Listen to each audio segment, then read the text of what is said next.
Master minds commerce చదవాలనుకునే 10th inter విద్యార్థుల తొలి ఎంపిక.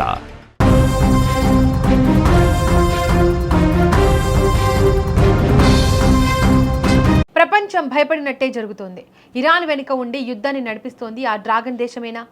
అవునని అంటున్నాయి ఐక్యరాజ్య సమితిలో అమెరికా మాజీ రాయబారి నిక్కీ హేలీ సంచలన ఆరోపణలు. హార్ముజ్ జలసంధిలో ఇటీవల అమెరికా దళాలు సీజ్ చేసిన తౌస్కా అనే వాణిజ్య నౌక వెనుక ఉన్న భయంకరమైన నిజాన్ని ఆమె బట్టబయలు చేశారు.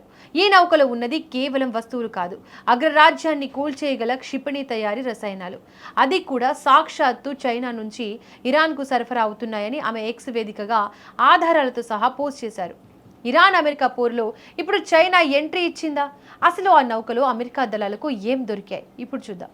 హార్ముజ్ జలసంధి ప్రపంచ చమురు రవాణాకు అత్యంత కీలకమైన దారి. ఇక్కడే ఇరాన్ పతాకంతో వెళ్తున్న తౌస్కా నౌకను అమెరికా బలగాలు అడ్డుకున్నాయి. నిక్కీ హేలీ వెల్లడించిన వివరాల ప్రకారం ఈ నౌకను ఆపాలని అమెరికా దళాలు ఎన్నిసార్లు హెచ్చరించినా అది ఆగకుండా వెళ్లిపోవడానికి ప్రయత్నించింది. దీంతో రంగంలోకి దిగిన యుఎస్ నేవీ ఆ నౌకను తమ ఆధీనంలోకి తీసుకుంది. అందులో తనిఖీలు చేపట్టగా అధికారుల ఫ్యూజులు ఎగిరిపోయాయి. క్షిపణుల తయారీలో ఉపయోగించే అత్యంత శక్తివంతమైన కెమికల్స్ అందులో భారీగా ఉన్నాయి. ఇవి నేరుగా చైనాలోని ఓడరేవు నుంచి లోడ్ అయినట్లు రికార్డులు చెబుతున్నాయి.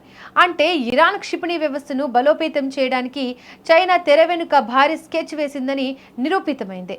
ఇరాన్కు చైనా సైనిక సాయం అందిస్తోందనే విషయాన్ని ఇప్పుడు తోసిపుచ్చలేమని నిక్కీ హేలీ హెచ్చరిస్తున్నారు. అగ్రరాజ్యం అమెరికాను బలహీనపరచడానికి చైనా తన వంతు పాత్ర పోషిస్తోంది. ఒకవైపు రష్యాకు, మరోవైపు ఇరాన్కు రహస్యంగా సాంకేతికతను, ముడి పదార్థాలను సరఫరా చేస్తూ యుద్ధాన్ని మరింత పెంచుతోంది. తౌస్కా నౌకలో దొరికిన ఆధారాలు చూస్తుంటే ఇరాన్ ప్రయోగిస్తున్న క్షిపణుల వెనుక చైనా మేధస్సు ఉందనే అనుమానాలు బలపడుతున్నాయి. అమెరికాకు వ్యతిరేకంగా పనిచేసే దేశాలన్నింటినీ ఏకం చేయడమే లక్ష్యంగా చైనా పావులు కదుపుతోంది. ఇది కేవలం ఇరాన్ యుద్ధం కాదు, అమెరికా వర్సెస్ చైనా ఇరాన్ కూటమి యుద్ధంగా మారుతోంది.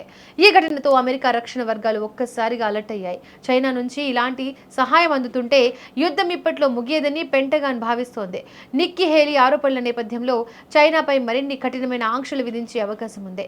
ఇరాన్ తన పంతాన్ని వీడకపోవడానికి ఇలాంటి వెనకడుగు సహాయమే కారణమని తెలుస్తోంది. మరోవైపు తమ నౌకను సీజ్ చేయడంపై ఇరాన్ భీకరంగా స్పందించే అవకాశం ఉంది. పరిస్థితి చూస్తుంటే ఏదో ఒక క్షణంలో యుద్ధం అదుపు తప్పేలా కనిపిస్తోంది. ఇక అమెరికా తన వాణిజ్య నౌకను సీజ్ చేయడంపై ఇరాన్ విదేశాంగ శాఖ తీవ్రంగా మండిపడింది. నౌకను, అందులోని సిబ్బందిని తక్షణమే విడుదల చేయాలని డిమాండ్ చేసింది. ఇది వెంటనే జరగకపోతే తీవ్ర పరిణామాలు ఎదుర్కోవాల్సి వస్తుందని ఓ ప్రకటనలో అమెరికాను హెచ్చరించింది. ఈ ఆపరేషన్లో సిబ్బందిని, వారి కుటుంబాలను బెదిరించి అమెరికా దళాలు బందీలుగా చేసుకున్నాయని ఆరోపించింది. అంతర్జాతీయ సంస్థలు వెంటనే ఈ విషయంలో జోక్యం చేసుకోవాలని, నౌకను, అందులోని సిబ్బంది క్షేమంగా విడుదలయ్యేలా చర్యలు తీసుకోవాలని కోరింది. జాతీయ ప్రయోజనాలను, తమ పౌరుల హక్కులను కాపాడుకునేందుకు ఇరాన్ అన్ని మార్గాలను వాడుతుందని వెల్లడించింది.